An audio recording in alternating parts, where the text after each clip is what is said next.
मन एक छोटा सा शब्द है, लेकिन इसकी ताकत, इसकी शक्ति कितनी विशाल है यह हम सोच भी नहीं सकते। क्योंकि जो हम सोचेंगे वह बुद्धि से सोचेंगे, दिमाग से सोचेंगे, और दिमाग एक दायरे में ही सोच सकता है, उस दायरे से बाहर नहीं सोच सकता है। लेकिन जो मन होता है उसका कोई दायरा नहीं होता, उसकी कोई सीमा नहीं होती। मन एक पक्षी की भांति है जिसके लिए पूरा आसमान खुला हुआ है उड़ने के लिए। मन की सीमा अपार होती है। सभी लोग, हम सभी को बचपन से अच्छे व्यवहार, अच्छी नैतिकता, अच्छी शिक्षा दी जाती है। चाहे आप गरीब घर में पैदा हुए हों या अमीर घर में, हम बचपन में जो भी सोचते हैं, जो भी समझते हैं, जो अच्छे व्यवहार और अच्छे संस्कार के अनुसार समझते हैं। लेकिन जैसे जैसे बड़े होते जाते हैं तो हम देखते हैं कि दुनिया में बुरा ही बुरा होता है। आखिर ऐसा क्यों होता है? जबकि बचपन से सभी लोगों को अच्छी शिक्षा, अच्छे संस्कार दिए जाते हैं। क्या आपने कभी सोचा है कि ऐसा क्यों होता है? यह सारा खेल हमारे मन का है। जरा सोचिए, जब एक बच्चा छोटा होता है तब उसकी इच्छाएं कम होती है, उसके विचार कम होते हैं। लेकिन जैसे जैसे वह बच्चा बड़ा होता जाता है उसकी इच्छाएं बढ़ती जाती है, और वही इच्छाओं को पूरी करने के लिए उसका मन यह सोच भी नहीं पाता है कि उसकी वह कामना अच्छी है या बुरी। मन ही हमारी सारी प्रवृत्तियों का प्रधान है। यानी हम जो भी कुछ करते हैं वह सब कुछ मन के कारण ही करते हैं। मन के कारण ही हमारे अंदर इच्छाओं का, कामनाओं का जन्म होता है। कहा जाता है कि भगवान की मर्जी के बिना एक पत्ता भी नहीं हिलता, लेकिन मैं कहता हूँ कि मन की मर्जी के बिना आप कुछ भी नहीं कर सकते हैं। यह सारा खेल मनुष्य के मन का है। यह भ्रम भी दिखाता है, खुशियाँ भी दिखाता है, और आपको दुख भी महसूस होने देता है, और वही दुख के समय आपको लालच भी देता है। मन बोलता है इस रास्ते पे चलो, तुम्हारा दुख दूर हो जाएगा। वह रास्ता सही भी हो सकता है और गलत भी, लेकिन मनुष्य सिर्फ यही सोचता है कि दुख दूर कैसे हो जाए, और ज़्यादातर लोग अपने मन के अनुसार ही गलत रास्ते पे चले जाते हैं। अब यहाँ पर आपके मन में एक सवाल उठता होगा कि आखिर यह मन हमारे साथ ऐसा क्यों करता है? क्यों इस तरह का खेल हमारा मन हमसे खेलता है? आइए इसे एक छोटी सी कहानी से समझते हैं। अगर आपने समझ लिया तो आपके सारे प्रश्नों के उत्तर मिल जाएंगे। एक बार की बात है, एक गांव में एक गुरु थे जिनके बारे में कहा जाता था कि वह मन पर विजय प्राप्त कर ली है और वह बिल्कुल शांत हैं। उनके अंदर में किसी भी तरह की कोई बुरी प्रवृत्ति नहीं रह गई है। सभी लोग उनका आदर करते थे। उनका प्रवचन सुनने के लिए उनके पास हमेशा भीड़ लगी रहती थी। लेकिन एक दिन उस गांव में एक महागुरु आए। महागुरु के प्रवचन सुनने के लिए लोग इकट्ठे होने लगे। धीरे धीरे समय बीतने लगा और गांव के लोग महागुरु की तरफ धीरे धीरे खींचने लगे। अब गुरु के पास बस कुछ ही लोग आते थे और वह गुरु से कहते थे कि गुरुदेव, हम तो आपके भक्त हैं, और वह महागुरु झूठा है। वह लोगों को बहला फुसला रहा है और धीरे धीरे सभी लोग उनके बातों की तरफ खींचे जा रहे हैं। और तो और वह आपकी निंदा भी करते हैं कि आपने अपने मन पर कोई विजय प्राप्त नहीं किया है। अपने भक्तों के मुंह से यह बातें सुनकर गुरु मुस्कुराए और कहा, अगर ऐसा है तो तुम भी वहां जा सकते हो। गुरु की यह बात सुनकर वे लोग वहां से चले गए। लेकिन रात भर गुरु को नींद नहीं आई। वे रात भर बेचैन रहे।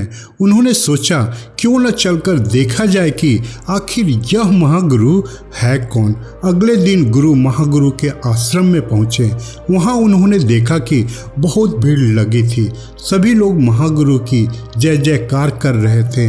यह बात गुरु को अच्छी नहीं लगी और वे लोगों के बीच पहुंचे और कहा कि इतने दिनों तक मैंने तुम्हें ज्ञान दिया और तुमने उन्नति की, और अब तुम लोग इस झूठे महागुरु जो न जाने कहां से आया है के पीछे चल दिए।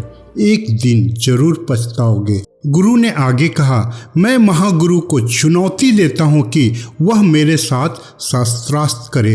अगर वह जीत गए तो मैं यह नगर छोड़कर चला जाऊंगा। महागुरु ने गुरु की चुनौती स्वीकार कर ली। दोनों गुरु और महागुरु में शास्त्रास्त्र हुआ। धीरे धीरे गुरु हारने लगे। जब गुरु को यह एहसास हुआ कि मैं हारने लगा हूँ तो वह तुरंत ही वहाँ से उठकर चले गए और रात भर यही सोचते रहे कि कैसे यह महागुरु को इस गांव से, इस नगर से भगाया जाए।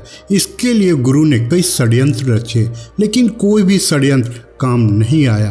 अंत में वह परेशान होकर एक रात अपने हाथों में हथियार लेकर महागुरु की हत्या करने की ठान ली और वह कटार लेकर महागुरु के आश्रम पहुँचे।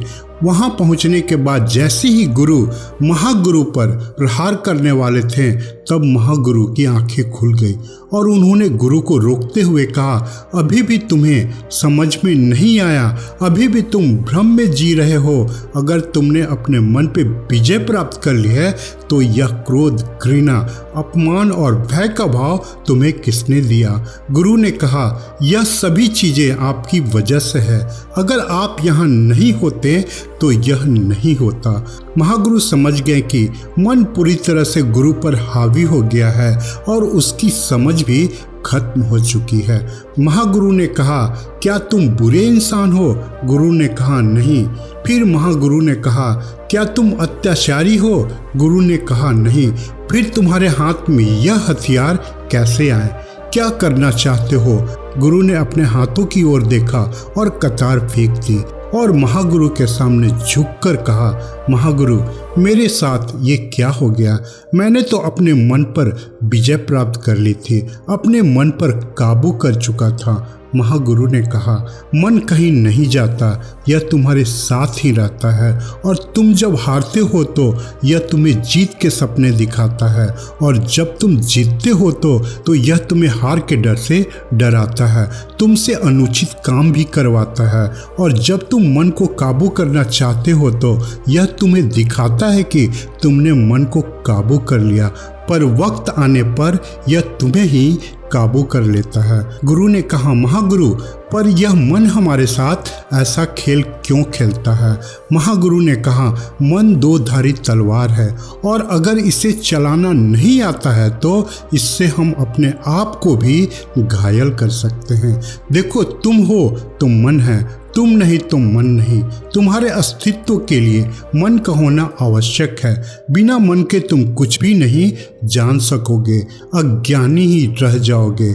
गुरु ने कहा, आपने मेरी आंखें खोल दी, आपका बहुत बहुत धन्यवाद। मित्रों, हम अपने जीवन में अपने मन के अधीन होकर सभी कुछ करते रहते हैं। जो मन हमें बोलता है हम वह कर देते हैं, लेकिन उस काम का परिणाम क्या होगा हम यह ज़्यादा नहीं सोचते हैं। मन से ऊपर उठकर उसे जानकर हम उससे काम लेना नहीं चाहते हैं और हम अपने मन के अनुसार ही पूरा जीवन बिताते रहते हैं। वास्तव में हमारा मन का कार्य हमारी इच्छा की पूर्ति के लिए, हमारी कामनाओं को पूरा करने के लिए रास्ता दिखाना होता है। कार्य अच्छा है या बुरा है, कार्य को कैसे करें यह काम मन का नहीं है। वे अच्छे और बुरे दोनों मार्ग दिखाता है, लेकिन आप अपनी बुद्धि और समझ का उपयोग करके अच्छे और बुरे का निर्णय ले सकते हैं। इसीलिए अपने मन को जितना हो सके उतना कंट्रोल करें। अगर आपने ऐसा कर लिया तो आप अपने जीवन में बहुत जल्द ही एक अच्छे बदलाव देखेंगे।